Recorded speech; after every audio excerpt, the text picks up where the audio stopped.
नमस्कार, आप देख रहे हैं जयपुर न्यूज़ अपडेट और मैं हूं आपके साथ राहुल डी सी सर। एक बच्ची की कथित रूप से हत्या कर दी जाती है और उसको एक आत्महत्या का रूप दे दिया जाता है। एक 15 साल की लड़की जो अपने घर से दूर एक अपार्टमेंट में पाई जाती है और वहां से उसको घटना को इस तरीके से रूप दे दिया जाता है कि उसको आत्महत्या लगी। अब ये क्या मामला है, क्या है, उनकी परिजन मेरे साथ हैं। हम उन्हीं से जानेंगे क्या बात हुई थी और किस तरीके से उस कार्रवाई को ये देखते हैं। जी मैम। मेरी बेटी वंशिका गर्ग 5 जून को वो शॉप से गई थी। 6 जून को उसकी डेड बॉडी मिली है। 6 जून से आज 9 जुलाई हो गई है। मेरी बेटी को कोई न्याय नहीं मिला।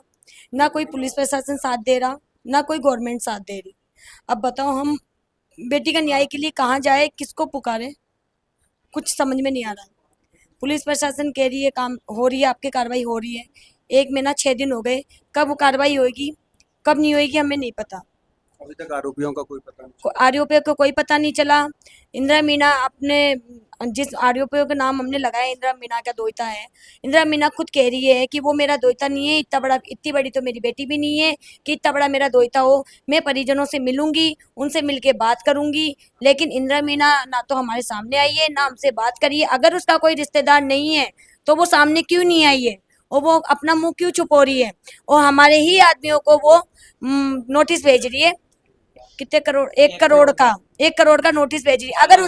अगर उसका कोई लेना देना नहीं है इस केस में, तो हमारे आदमियों को धमकाया क्यों जा रहा है? इसका जवाब भी इंदिरा मीना ही देगी। इसका जवाब हम नहीं दे सकते, क्योंकि नोटिस उसने भेजा है, हमने नहीं भेजा है। और अगर रिश्तेदार नहीं है तो हमारे सामने आए, मीडिया के सामने आके बात करे, तब हम मानेंगे कि उसका कोई रिश्तेदार नहीं है। क्या इंदिरा मीणा ने आपसे बात की थी या मिलने का कहा था, ऐसा कुछ प्रॉमिस किया था? स्टेटमेंट में इंदिरा मीना ने कहा था कि मेरा कोई दोहिता नहीं है, और ना मेरी इतनी बड़ी बेटी है कि मेरा कोई दोहिता है। अगर लोग मेरा मेरा नाम ले रहे हैं तो क्यों ले रहे हैं, और मैं उन परिजनों से मिलूंगी और क्लियर करूंगी ये बात कि मेरा कोई रिश्तेदार नहीं है। इंदिरा मीना वंशिका को न्याय दिलवाऊंगी। इंदिरा मीना ना तो अभी तक आई है, ना कोई कॉल पे बात करी है, ना किसी दूसरे पर्सन से बात करी है कि आप परिजन से हमें मिलवाओ और हमारी बात करवाओ। तो हमें पूरा डाउट है कि इंदिरा मीना का ही हाथ है इसके अंदर, इसलिए मेरी बेटी का केस को दबाया जा रहा है। इसमें पुलिस प्रशासन भी मिला हुआ है और इसमें गवर्नमेंट भी मिली हुई है। किस तरीके से देखते हैं कि जब 1 महीने से आप बता रहे हैं, जैसे कि 1 महीने से ज़्यादा का समय बीत गया है, लेकिन अभी तक कोई कार्रवाई नहीं हुई है, कोई भी जो आरोपी हैं उनको भी आइडेंटिफाई नहीं किया गया है। आरोपियों को अगर वो सामने लाके खड़े करते, पुलिस प्रशासन कह रही है कि हमने उस लड़के को गिरफ्तार कर लिया है, उसकी कॉल डिटेल निकलवा ली है, तो वो किसको बताएंगे? परिजनों को ही बताएंगे ना। लेकिन पुलिस प्रशासन का रवैया बहुत लचीला है, बहुत गंदा है। वो ऐसे कह रहे हैं कि आप चुप हो जाओ, नहीं तो आपके ऊपर ही कार्रवाई होएगी। मेरी आपको ही दबाने का प्रयास। हमें ही दबाने की कोशिश कर रहे हैं। हेमेंद्र शर्मा के पास मैं एफएसएल रिपोर्ट लेने गई। हेमेंद्र शर्मा कहता है कि आपको रिपोर्ट नहीं देंगे, आप ऊपर हमारे जो अधिकारी उनको रिपोर्ट देंगे, और जो हम समाज के लोग हैं उनको रिपोर्ट देंगे। अब हमें ये समझ में नहीं आ रहा कि वो बेटी किसकी है, हमारी है या पुलिस प्रशासन की है या गवर्नमेंट की, किसकी? जिसकी भी हो, हमें न्याय चाहिए। मेरी बेटी का न्याय चाहिए मुझे। मैं न्याय मांग रही हूँ, न्याय की पुकार लगा रही हूँ। आज 1 महीना 6 दिन हो गए, कोई नहीं सुनवाई कर रहा हमारी। अगर ऐसा ही चलता रहा तो बेटियों को न्याय कहाँ मिलेगा? कहाँ बेटियां सेफ है? एक तरफ तो कहते हो कि भारतीय नारी सब पे भारी, कहाँ है बताओ आप मुझे। बच्चियां बची नहीं रही, कभी 13 साल, कभी 3 साल, कभी 15 साल। आए दिन उनकी हत्याएं होती, आए दिन उनके बलात्कार होते हैं। क्या वो गुनहगार ऐसे ही घूमते रहेंगे, बाहर सबके बलात्कार करते रहेंगे? इसका जवाब तो गवर्नमेंट ही देगी ना। सीएम अभी तक आके हमसे मिला नहीं, कुछ भी नहीं हुआ। तब कि इस एरिया का सीएम, मुख्यमंत्री सीएम है, उसके पास गई नहीं खबर। सांगानेर विधानसभा क्षेत्र से आते हैं मुख्यमंत्री भजन लाल जी, तो उन्होंने कोई भी अभी तक कोई संज्ञान नहीं। नहीं लिया अभी तक। इन्होंने गोपाल सैनी को और को भेजा और हमारा धरना उठवा दिया। गोपाल सैनी जो भाजपा मंडल अध्यक्ष है, उसने ये कह के हमारा धरना उठवाया कि आपकी डेड बॉडी खराब हो रही है, आपकी डेड बॉडी उठाओ और एक बार तो इसको वो करवाओ आप दाह संस्कार, और उसके बाद में 2 दिन बाद मैं सीएम से आपसे मिलाऊंगा और आपकी सारी कार्रवाई करवाऊंगा। उसके बाद गोपाल सैनी आज तक न तो मेरे से मिला है, और देखता है तो वो देखते ही भाग लेता है, और न कोई फोन करा। अब मैं फोन करता हूँ तो फोन नहीं उठाता, उल्टा मेरे से यूं कहता है कि अगर तू मेरे को ज्यादा फोन करेगा तो तेरे लिए मैं खतरा बन जाऊंगा। मतलब प्रशासन में वो FIR दर्ज करवा दूंगा। अच्छा, आपको ही दबाने का प्रयास कर दबाने रहे का प्रयास करा हुआ पूरा, और इसमें प्रशासन पूरा दबाने का प्रयास कर रहा है, जिसमें शुरुआत में तो जो 5 तारीख को हमने FIR दर्ज करवाई थी, 6 तारीख को जब आलोक सिंघल ये कह रहा है कि हमें मॉर्निंग में पता लग गया, मॉर्निंग में पता लग गया, तो और मॉर्निंग में पता लग गया और मॉर्निंग में परिजनों को बता दिया। हमें किसी ने कुछ नहीं बताया, पुलिस प्रशासन ने, जो तो आलोक सिंघल एडिशनल SP है वहाँ प्रतापनगर का, उसने कुछ नहीं बताया हमें, न SHO ने बताया, न वहाँ के हैं, बातें आपसे छुपाई गई सारी चीज। वहाँ के से सारे सबूत मिटा लिए, वहाँ तक के DVR तक के टेक्निकल मतलब छेड़छाड़ करी हुई है, सारी चीज करी हुई है, जो तो 300 फुटेज कैमरे लगे हुए हैं वहाँ पे। उसके बाद वो कहते हैं वो लावारिस घोषित करके उसको वो जला देते हैं। और उसके बाद भी हम 1:30 बजे जब वहाँ AIS कॉलोनी पहुंचे, हमसे किसी से पता लगा कि बॉडी के वो वहाँ पे कोई मर्डर हो गया, तो पहले तो 8:30-9 बजे गए, तो वहाँ यूँ बोलते हैं कि वहाँ तो 35 साल की कोई काम करने वाली बाई है जिसका मर्डर हो गया क्या सोनी में, और उस वो लड़की है, मनीष जी आपकी लड़की नहीं है। लगातार आपको गुमराह करते रहेंगे जिस और तरीके वो आलोक सिंघल ये बोल रहा है, बकायदा मीडिया में बोल रहा है, उसका वीडियो है बकायदा, सब चीज है कि हमने मॉर्निंग में ही है ना परिजनों को सूचना दे दी, सारी चीज कर दी, और कुछ 15 साल की बच्ची को लावारिस घोषित कर दिया उन्होंने।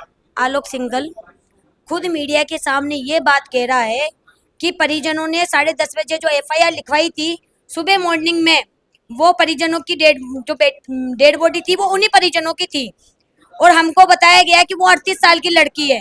अब बताओ इसमें पुलिस प्रशासन साथ दे रही है या नहीं दे रही? इसमें पुलिस प्रशासन का पूरा पूरा हाथ है। मेरी बेटी का मौत का जिम्मेदार मैं पुलिस प्रशासन को मानती हूँ।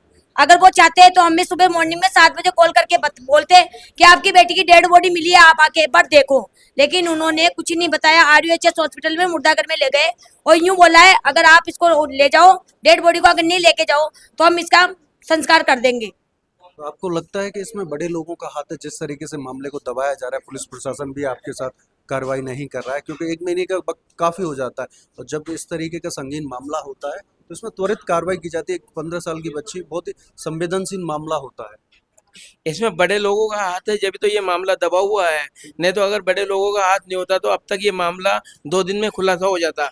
और AIS कॉलोनी में जहाँ पे IAS ऑफिसर और वो IAS लेवल के लोग रहते हैं, वहाँ मर्डर हुआ, तो इसका मतलब तो क्लियर है कि वहाँ पे सारे अप्रोचेबल आदमी रहते हैं, उन लोगों ने इस मामले को दबा रहे हैं। इस चक्कर में प्रशासन वगैरह कोई काम नहीं कर रहा, इसलिए हम CBI मांग करना चाहते हैं, क्योंकि आज तक 1 महीने तक प्रशासन ने कोई काम नहीं करा, तो हमें CBI मांग चाहिए। अगर ये CBI मांग नहीं करी मुख्यमंत्री ने और हमारा आज तक संज्ञान नहीं लिया, तो इसका मतलब तो मुख्यमंत्री को भी पता है कोई ना कोई बात, तो CM को भी पता, और जो तो CM हमारा विधानसभा क्षेत्र का ही वो है, और हमने खूब वोट दिलवाए उसको CM को, और सारी चीज करवाई है, उसके बाद भी CM कोई संज्ञान नहीं ले रहा, न और कोई ले रहा। हमारे साथ ये तो थोड़ा बहुत समाज लग रहा है और कुछ लग रहा है, नहीं तो हमें तो कब का ही दबा दिया होता।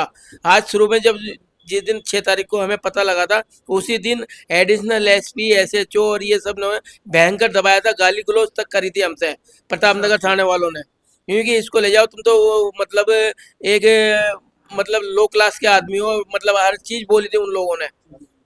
उसके मतलब आपको ही दबा रहे थे, हाँ, आपके साथ ही बदतमीजी। और इसमें जो आप पूछ रहे हो बड़े आदमी का, इसमें इंदिरा मीणा इन्वॉल्व है, और भी कई लोग इन्वॉल्व है, इसमें IAS अधिकारी भी इन्वॉल्व है, क्लियर है, क्योंकि उसमें IAS अधिकारी के भी फ्लैट है और भी हैं, और वो अग्रवाल भी हैं।